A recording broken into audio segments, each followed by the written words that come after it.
नमस्कार बच्चों, बहुत बहुत स्वागत है आपका हिंदी साहित्य जगत में। आज हम पढ़ेंगे 9वीं कक्षा हेतु निर्धारित पाठ्य पुस्तक क्षितिज भाग 1 में संकलित पाठ नाना साहब की पुत्री देवी मैना को भस्म कर दिया गया और जिसकी लेखिका हैं चपला देवी। बच्चों, पाठ पढ़ने से पूर्व आइए पहले जान लेते हैं परिचय पाठ की लेखिका चपला देवी जी का। द्विवेदी युग की लेखिका चपला देवी के व्यक्तित्व एवं कृतित्व के बारे में जानकारी उपलब्ध नहीं हो पाई, यानी अब तक चपला देवी जी के विषय में बहुत अधिक जानकारी नहीं मिल पाई है, न तो उनके व्यक्तित्व के विषय में और न ही उनके साहित्य अर्थात रचनाओं के बारे में। स्वतंत्रता आंदोलन के दौरान पुरुष लेखकों के साथ साथ अनेक महिलाओं ने भी अपने अपने लेखन से आज़ादी के आंदोलन को गति दी। यानी उस समय पुरुषों ने तो आज़ादी की लड़ाई के समय लिखा ही था बहुत अधिक, लेकिन महिलाओं ने भी अपनी रचनाओं के माध्यम से लोगों में जन चेतना जगाई और आंदोलन को गति दी। उनमें से एक लेखिका चपला देवी भी रही हैं। कई बार अनेक रचनाकार इतिहास में दर्ज होने से रह जाते हैं और चपला देवी उन्हीं में से एक है। तो बच्चों, बहुत सारे ऐसे रचनाकार हैं, ऐसे महान लोग हुए हैं जिन्होंने इतना देश के लिए त्याग किया, बलिदान किया, लेकिन इतिहास में उनका नाम नहीं आ पाया, यानी वो एक नींव की ईंट बनकर रह गए। तो चपला देवी जी भी उन्हीं में से एक हैं। यह एक ऐतिहासिक सच्चाई है कि सन 1857 की क्रांति के विद्रोही नेता धुंधु पंत नाना साहब की पुत्री बालिका मैना आज़ादी की नन्ही सिपाही थी, जिन्हें अंग्रेज़ों ने जलाकर मार डाला।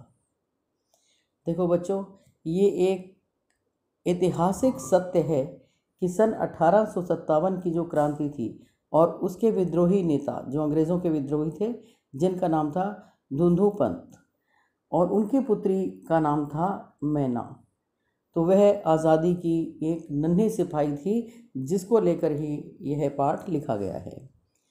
और उस बालिका को अंग्रेज़ों ने जलाकर मार डाला था। बालिका मैना के बलिदान को कहानी को चपला ने इस गद्य रचना में प्रस्तुत किया है। यानी जो बालिका मैना के बलिदान की कहानी थी, उसको जो बलिदान की घटना थी, उसको उस कहानी को लेखिका ने इस गद्य रचना में बहुत सुंदर ढंग से प्रस्तुत किया है। यह गद्य रचना जिस शैली में लिखी गई है उसे हम रिपोर्ताज का प्रारंभिक रूप कह सकते हैं।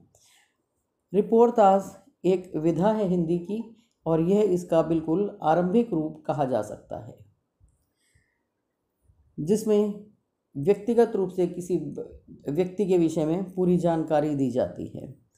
आज जबकि इसका रूप बहुत बदल चुका है, लेकिन ये उस समय जो लिखी थी उसका प्रारंभिक रूप ही कह सकते हैं इसको।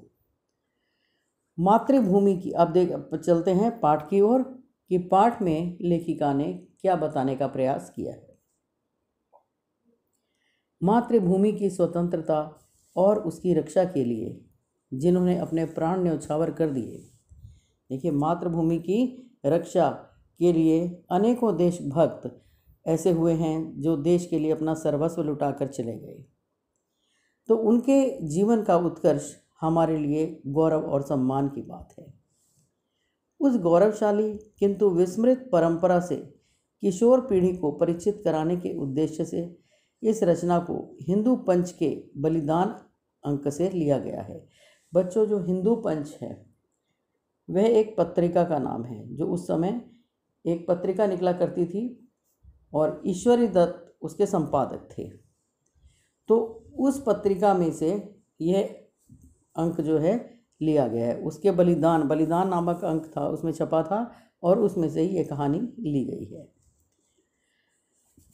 तो क्यों ली गई है, क्यों इस प्रकार की कहानियाँ जो आज़ादी से जुड़ी हुई हैं, किस उद्देश्य से ली जाती हैं, ताकि भावी पीढ़ी भी इस बात को जान सके कि किस प्रकार से हमारे स्वतंत्रता सेनानियों ने हमें आज़ादी की मशाल थमाई।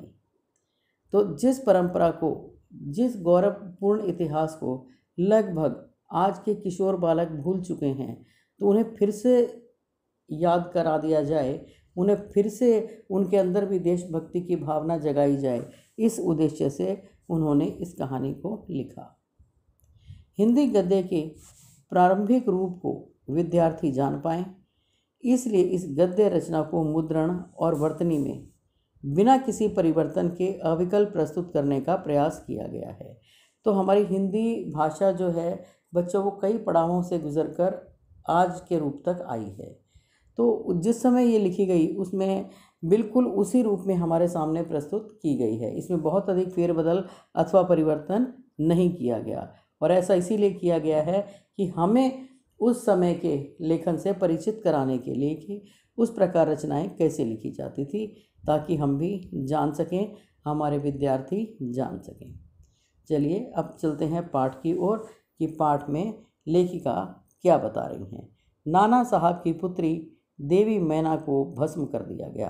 प्रसंग तो आप जान ही गए हैं, आज़ादी से पूर्व का है, और जब आज़ादी पाने के लिए बिल्कुल आंदोलन चरम सीमा पर था, 1857 ईस्वी के विद्रोही नेता धूंधू पंत, उनसे आरंभ होता है ये पाठ। वो एक क्रांतिकारी नेता थे और मैना जो थी वो उनकी पुत्री थी। सन 1857 ईस्वी के विद्रोही नेता धूंधू पंत नाना साहब कानपुर में असफल होने पर जब भागने लगे, तो वे जल्दी में अपनी पुत्री मैना को साथ न ले जा सके। यानी जब वो अपने उद्देश्य में सफल नहीं हुए, उन्होंने क्रांतिकारी थे, हमला किया अंग्रेज़ों पर, लेकिन सफल नहीं हो पाए, तो उन्हें वहाँ से भागना पड़ा। और जब वो भागे तो जल्दी में क्या हुआ, अपनी पुत्री मैना को साथ नहीं ले जा सके। अब देवी मैना बिठूर में पिता के महल में रहती थी, पर विद्रोह दमन करने के बाद अंग्रेज़ों ने बड़ी ही क्रूरता से उस निरीह और निरपराध देवी को अग्नि में भस्म कर दिया गया। अब देखिए, अंग्रेज़ों के मन में नाना के प्रति क्रोध तो था ही, आक्रोश था, क्योंकि उन्होंने अंग्रेज़ लोगों को बहुत नुकसान पहुंचाया था। अनेक अंग्रेज़ों को, उनके नर नारियों को की हत्याएं कर दी थी। तो इस प्रकार उनके लिए बहुत अधिक क्रोधित थी अंग्रेज़ सरकार, उन्हें पकड़ने की ताक में थी, लेकिन वो पकड़ नहीं पाए थे।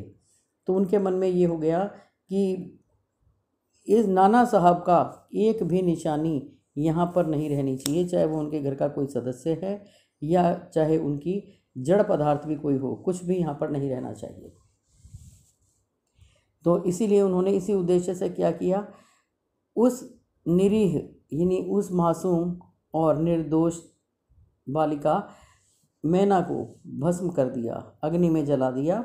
भस्म का मतलब बिल्कुल ही जला दिया बुरी तरह से, और वो राख के रूप में परिवर्तित हो गई। तो इतना बुरी तरह से जला दिया था। उसका रोमांचकारी वर्णन पाषाण हृदय को भी एक बार द्रवीभूत कर देता है। तो उसका रोमांचकारी वर्णन यानी किस तरह से वो बालिका ने उनसे अनुनय विनय की कि उसके जो है महल को, प्रासाद को, पिता की निशानी को छोड़ दे, ना जलाए, लेकिन अंग्रेज़ों पर कोई भी असर इस बात का नहीं हुआ और उन्होंने पूरी क्रूरता से उसको वहाँ जला दिया। और जब इस घटना को बच्चों सुनते हैं तो सुन करके पत्थर दिल हृदय भी पिघल जाता है। कानपुर में भीषण हत्याकांड के बाद अंग्रेज़ों का सैनिक दल बिठूर की ओर गया। कानपुर में भीषण हत्याकांड हुआ, उसके बाद अंग्रेज़ों का दल बिठूर की ओर चला गया। और वहाँ पर जब वे गए तो वहाँ क्या था, उन्होंने नाना साहब का महल लूटा, राजमहल को लूटा, और उसमें थोड़ी बहुत संपत्ति ही उनके हाथ लगी थी। और इसके बाद क्या हुआ, अंग्रेज़ों ने तोप के गोलों से नाना साहब का महल भस्म कर देने का निश्चय किया। सरकार ने आदेश दे दिया था कि इस महल को बिल्कुल भस्म कर दो, नाना साहब की एक भी निशानी नहीं रहनी चाहिए। और अंग्रेज सैनिक दल ने जब वहाँ तोपें लगाई, यानी उन्होंने आदेश दिया था कि इसको जला दिया जाए, और भस्म करने के लिए चारों ओर तोपें लगा दी। और जब उन्होंने महल के चारों ओर तोपें लगाईं तो क्या हुआ, उस समय महल के बरामदे में एक अत्यंत सुंदर बालिका आकर खड़ी हो गई। उसे देखकर अंग्रेज सेनापति को बड़ा आश्चर्य हुआ, यानी उस अंग्रेज सेनापति को जिसको आदेश दिया गया था उनका वह महल भस्म करने के लिए, क्योंकि महल लूटने के समय वह बालिका वहाँ कहीं दिखाई नहीं दी थी। तो जिस समय अंग्रेज महल को लूट रहे थे उस समय वो कन्या कहीं भी दिखाई नहीं दी थी, और अचानक से इस समय कहाँ कैसे खड़ी हो गई आकर के, वो कहाँ से प्रकट हो गई, सब आश्चर्यचकित रह गए। उस बालिका ने बरामदे में खड़ी होकर अंग्रेज सेनापति को गोले बरसाने से मना किया। जब वो गोले बरसा रहे थे भस्म करने के लिए महल को, तो उस बालिका ने उन्हें कहा कि कृपया ये मत करिए, गोले मत बरसाओ। उसका करुणापूर्ण मुख और अल्प वयस देखकर सेनापति को भी उस पर दया आ गई। उसका मासूम चेहरा देखा और बहुत छोटी थी, अल्प वयस का मतलब बहुत कम उम्र की थी, बहुत ही छोटी उस कन्या को देखकर सेनापति का मन भी पिघल गया, उसको भी दया आ गई। और तब सेनापति ने उससे पूछा कि क्या चाहती है। बालिका ने शुद्ध अंग्रेजी भाषा में उत्तर दिया, क्या आप कृपा कर इस महल की रक्षा कर सकेंगे। उन्होंने अंग्रेजी में उनसे पूछा कि क्या आप इस महल को छोड़ देंगे, इसकी रक्षा कर सकेंगे। सेनापति ने कहा, क्यों, तुम्हारा इसमें क्या उद्देश्य है। बालिका बोली, आप ही बताइए कि यह मकान गिराने में आपका क्या उद्देश्य है। बालिका ने उन्हीं से सवाल किया कि आप जो इस मकान को भस्म करने जा रहे हैं, इससे आपको क्या मिलेगा, क्या मकसद है आपका। सेनापति बोले, यह मकान विद्रोहियों के नेता नाना साहब का वास स्थान था। सरकार ने इसे विध्वंस कर देने की आज्ञा दी है।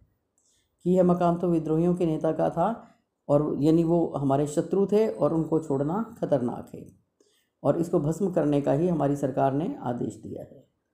बालिका बोली, आपके विरुद्ध जिन्होंने शस्त्र उठाए थे वे दोषी हैं, पर इस जड़ पदार्थ मकान ने आपका क्या अपराध किया है। मेरा उद्देश्य इतना ही है कि यह स्थान मुझे बहुत प्रिय है, इसी से मैं प्रार्थना करती हूँ कि इस मकान की रक्षा कीजिए। बालिका ने कहा कि यह मकान उसको बहुत प्रिय है, और इसमें जड़ पदार्थ मकान का क्या दोष।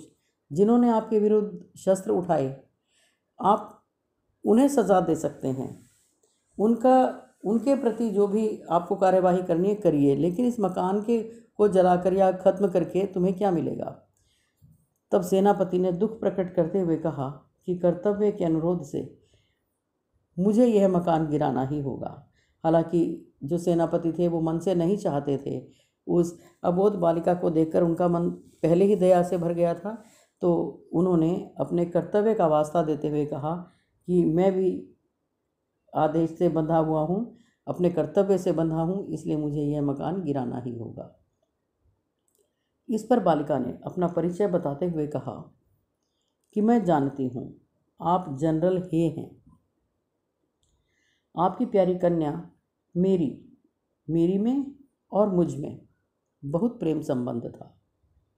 बालिका ने बताया उनको कि मैं आपको जानती हूँ, मैं परिचित हूँ आपसे, और आपकी कन्या जिसका नाम मेरी था वह मेरी सहेली थी, बहुत अच्छी सहेली थी। कई वर्ष पूर्व मेरे पास बराबर आती थी और मुझे हृदय से चाहती थी। उस समय आप भी हमारे यहाँ आते थे और मुझे अपनी पुत्री के ही समान प्यार करते थे। अब देखो, बच्चे ने सब कुछ याद दिला दिया। मालूम होता है कि आप वे सब बातें भूल गए हैं। मेरी की मृत्यु से मैं दुखी हुई थी, यानी उसकी वह सहेली अब नहीं थी, और वह बताती है कन्या उसके विषय में और भी कि उसकी एक चिट्ठी मेरे पास अब तक है। यह सुनकर सेनापति के होश उड़ गए।